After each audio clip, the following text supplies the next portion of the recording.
দেখা যায় প্রতিবন্ধী ভাতা নেয় ভালো মানুষ, এইগুলো যেন না পায়। এখন অন্তত আপনারা ইউনোকে ডিসিকে কমপ্লেন দেবেন। আগামীতে স্থানীয় নির্বাচন হবে, আপনারা জাতীয় নির্বাচনে যেমন বিভিন্ন প্রার্থীর জন্য ভোট চেয়েছেন, স্থানীয় নির্বাচনে আবার আপনারা যাবেন।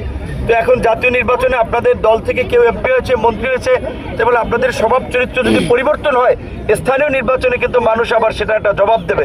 কাজেই আপনাদের প্রতি অনুরোধ থাকবে, আমরা জনগণের প্রতি, যে জনগণের রাজনীতি করার জন্য একটা নতুন বাংলাদেশ বিনির্মাণ করার জন্য, যেখানে সকল নাগরিকরা দলমত নির্বিশেষে তাদের মর্যাদা এবং অধিকার নিয়ে বাস করবে, দেশে আইনের শাসন থাকবে, আইনের দৃষ্টিতে সকল নাগরিক সমান সুযোগ লাভ করবে, কোনো মানুষ আক্রান্ত হলে আইনের আশ্রয় লাভ করবে।